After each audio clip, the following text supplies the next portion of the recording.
Hello friend, હાય. આજે હું તમને એક શોર્ટ સ્ટોરી કહીશ, જેમાં મારે સંબંધોનું તો છે જ, પણ એક વસ્તુ એવી પણ ટૂંક કહીશ અને છેલ્લે પ્રશ્નો પણ પૂછીશ. એના તમારે કોમેન્ટમાં મને જવાબ આપવાના છે. તો હું વાર્તા શરૂ કરું કે એક ઘરડા મા બાપ અને એનો એક દીકરો ગામડામાં રહેતા હતા. દીકરાના લગ્ન કર્યા એટલે વહુ ઘરમાં આવી ગયા એટલે 4 જણાનું ફેમિલી થયું. પણ 4 જણાના ગુજરાન માટે એની પાસે કોઈ આમદનીનું કોઈ મોટું સાધન હતું નહીં. નાની એવી ખેતીવાડીની જમીન હતી, એમાંથી જે કાંઈ ઇન્કમ થાય એમાંથી ગુજારો કરતા હતા. થોડાક વખત પછી પતિને વિચાર આવ્યો કે જો હું શહેરમાં જઈને કાંઈ કમાણી કરું તો અમે 4 વ્યક્તિ સરસ રીતે રહી શકીએ.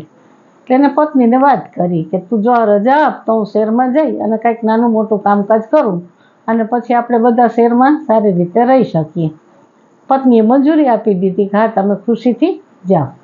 પતિ તો શેતીમાં કમાવા માટે ચાલ્યો ગયો. અહીંયા બૈરી ઘરડા મા બાપની સેવા કરે, નાનું મોટું કામ કરે અને 3 જણાનો ગુજરાન ચલાવે. શરૂઆતમાં પતિ થોડા ઘણા સિટીમાંથી પૈસા મોકલતો, કાગળપત્ર લખતો, બધાના ભાવ પૂછતો, કેમ છો કેમ નહીં વગેરે. થોડા વર્ષ ચાલ્યું.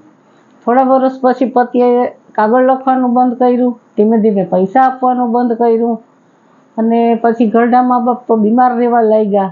એમાં જે દીકરો હતો એના બાપુજી હતા એ બીમાર પડ્યા એટલે એને સિટીમાંથી બોલાવવામાં આવ્યો કે તું અહીંયા આવી જા, હવે બાપા જાજુ જીવે એમ નથી.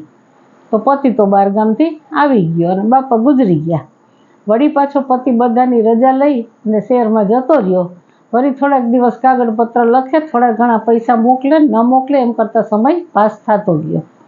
પછી એની બા બીમાર પડ્યા, પાછા પતિને બોલાવવામાં આવ્યો. બાની બધી ક્રિયાઓ કરી, પાછી રજા લઈ પત્નીની ને પાછો જતો રહ્યો.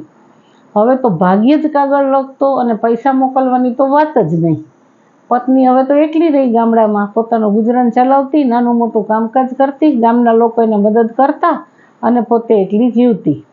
હવે એક વખત એ બીમાર પડી તો એને પાછો પતિને બોલાવ્યો કે હવે મારી તબિયત સારી રહેતી નથી, તમે એક વખત મારી પાસે આવી જાઓ.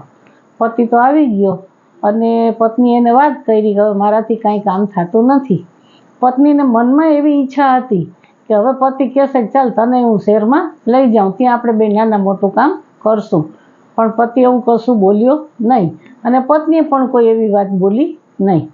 પછી પત્ની વધારે બીમાર હતી એટલે એ પતિને કીધું કે સામે મારી એક પેટી પડી છે, એ તમે મને આપો. પતિએ ઉઠાવી અને પેટી પત્નીને આપી.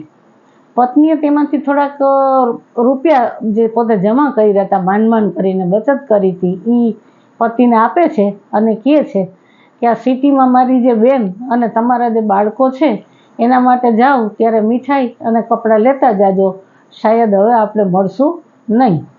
આટલી વાતચીત કરીને 1-2 દિવસમાં તે ગુજરી જાય છે. પતિ એકદમ વિચાર કરે છે કે આ કેવી રીતે બન્યું અને કઈ રીતે ખબર પડી કે સિટીમાં મેં મેરેજ કરી લીધા છે, ત્યાં મારે બાળકો છે. પોતે ખૂબ જ ક્ષોભ અનુભવે છે કે આ બહુ ખોટું થઈ ગયું. પણ પછી પોતે ચાલ્યો જાય છે કારણ કે હવે ગામડામાં એનું કોઈ હોતું નથી.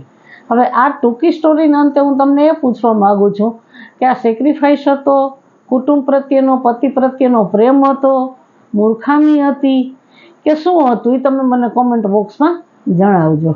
અને આ સ્ટોરી જો શોર્ટ તમને ગમી હોય તો શેર, લાઈક અને સબસ્ક્રાઈબ કરવાનું ભૂલશો નહીં. Okay, bye bye.